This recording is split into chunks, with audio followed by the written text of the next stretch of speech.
Hello guys, city kitchen ಬ್ಲಾಗ್ಸಿಗೆ ಎಲ್ಲರಿಗೂ ಸ್ವಾಗತ. ಇಲ್ಲಿ ಕ್ರಿಸ್ಪಿ ಪೇಪರ್ ರಾಗಿ ರೊಟ್ಟಿ ಮಾಡ್ತಿದ್ದೇನೆ. ಅದಕ್ಕೆ ನಾನು ಇಲ್ಲಿ ಒಂದು ಗ್ಲಾಸ್ ಲೋಟ ತಗೊಂಡಿದ್ದೇನೆ ಮೆಷರ್ಮೆಂಟಿಗೋಸ್ಕರ. ಆ ಗ್ಲಾಸ್ ಲೋಟದಲ್ಲಿ ನಾನು ಫುಲ್ ರಾಗಿಯನ್ನು ತಗೊಂಡಿದ್ದೇನೆ, ಅಂದರೆ ರಾಗಿ ಪೌಡರನ್ನು.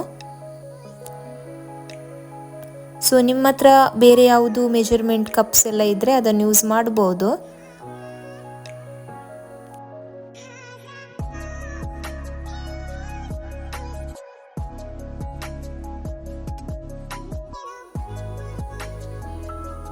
ನೋಡಿ, ನಾನಿಷ್ಟು ರಾಗಿಯನ್ನು ತಗೊಂಡಿದ್ದೇನೆ. ಅಂದರೆ ನಿಮಗೆ ಎಷ್ಟು ಕ್ವಾಂಟಿಟಿ ಬೇಕೋ ಅಷ್ಟು ತಗೊಳ್ಳಿ. ನಾನು 1 ಕಪ್ ರಾಗಿಯನ್ನು ಇಲ್ಲಿ ಹಾಕ್ತಿದ್ದೇನೆ. ನಿಮಗೆ 2 ಕಪ್ ಬೇಕಾದರೆ 2 ಕಪ್ ಕೂಡ ಹಾಕ್ಬೋದು. ಎಷ್ಟು ನಾನು ರಾಗಿ ತಗೊಂಡಿದ್ದೆ ಅಷ್ಟೇ ನಾನು ನೀರನ್ನು ಕೂಡ ತಗೊಂಡಿದ್ದೇನೆ. ಇನ್ ಕೇಸ್ ನೀವು 2 ಲೋಟ ರಾಗಿ ತಗೊಂಡ್ರೆ ಅಷ್ಟೇ 2 ಲೋಟ ನೀರನ್ನು ಹಾಕಬೇಕು. ಇದನ್ನೀಗ ಒಳ್ಳೇದು ಮಾಡಿ ಮಿಕ್ಸ್ ಮಾಡಬೇಕು.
ನೋಡಿ, ಒಳ್ಳೆಯದಾಗಿ ಮಿಕ್ಸ್ ಆಗಿದೆ. ಇನ್ನಿದನ್ನು 20 ಮಿನಿಟ್ಸ್ ಹಾಗೆಯೇ ರೆಸ್ಟಿಗೆ ಇಡಬೇಕು.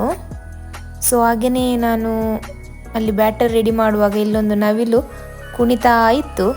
ಒಂದು ವಿಡಿಯೋ ಕ್ಯಾಪ್ಚರ್ ಮಾಡುವಂತಾಯಿತು.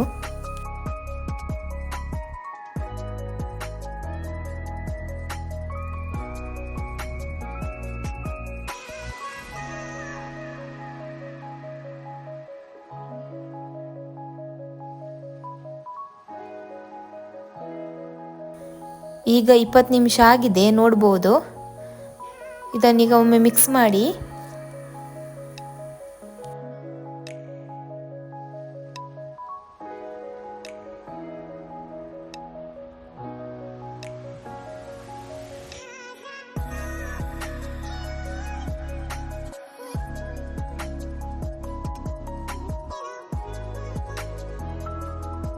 ಇನ್ನಿದಕ್ಕೆ ಅದೇ ಲೋಟದಲ್ಲಿ ಅರ್ಧ ನೀರು ಹಾಕಬೇಕು.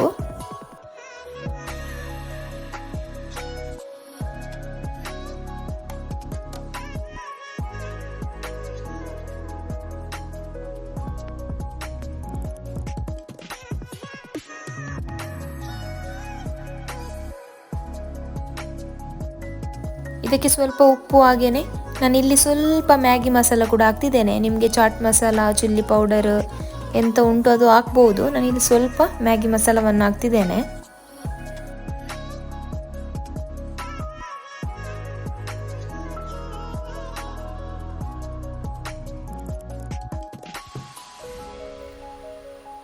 ಇಲ್ಲಿ ನಾನು ತವಾ ಹೀಟ್ ಆಗಲಿಕ್ಕೆ ಇಟ್ಟಿದ್ದೇನೆ. ಇದು ಒಳ್ಳೆಯದಾಗಿ ಹೀಟ್ ಆಗಬೇಕು, ಬಿಸಿ ಆಗಬೇಕು.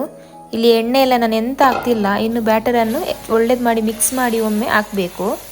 ಹೀಗೆ ಸ್ವಲ್ಪ ಸ್ವಲ್ಪನೇ ನಾವು ನೀರು ದೋಸೆಗೆ ಹೇಗೆ ಹಾಕ್ತೇವೆ ಹಾಗೇನೆ ಹಾಕಿದ್ರೆ ಆಯಿತು. ತವ ಮಾತ್ರ ತುಂಬ ಹೀಟ್ ಆಗಿರಬೇಕು.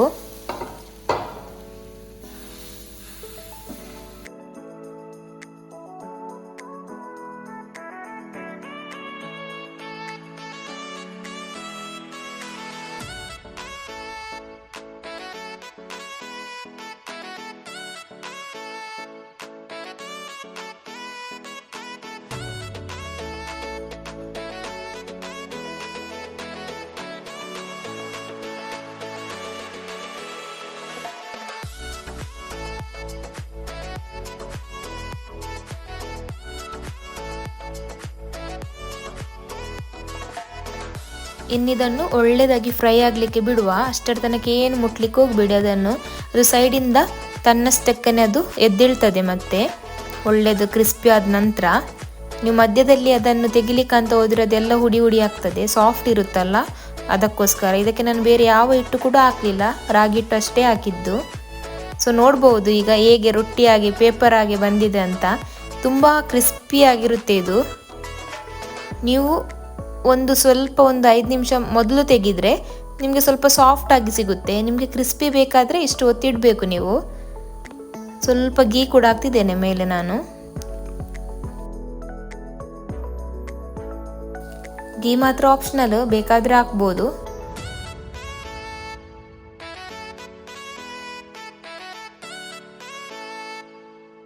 ಸೊ ನಾನು ಹೇಳಿದಾಗೆ ಕ್ರಿಸ್ಪಿ ಬೇಡದಿದ್ದರೆ ನಿಮಗೆ 5 ನಿಮಿಷ ಮೊದಲು ಅದನ್ನು ತೆಗಿಬಹುದು. ನನಗೆ ಈಗ ಅಂದರೆ ತುಳುವಲ್ಲಿ ವಿಡಿಯೋ ಮಾಡಿ ನಾನು ತುಳುವಲ್ಲೇ ವಿಡಿಯೋದಲ್ಲಿ ಮಾತಾಡ್ತಿದ್ದೇನೆ. ಸೊ ಈಗ ಅದಕ್ಕೆ ಕನ್ನಡದಲ್ಲಿ ವಾಯ್ಸ್ ಓವರ್ ಕೊಡ್ತಿದ್ದೇನೆ. ಸೊ ಎಂತಂದರೆ ನಿಮಗೆ ಒಂದು ಸ್ವಲ್ಪ ಹೊತ್ತು ತಾಗ್ತದೆ ಇದು, ಅಂದರೆ ಫ್ರೈ ಆಗಬೇಕಾದ್ರೆ ನಾರ್ಮಲ್ ದೋಸಕ್ಕಿಂತ.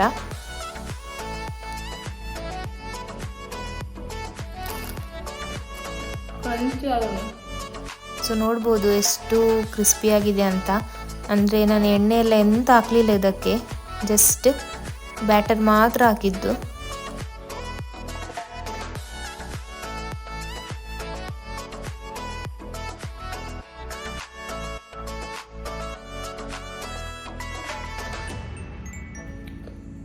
ಸಖತ್ತಾಗ್ತದೆ.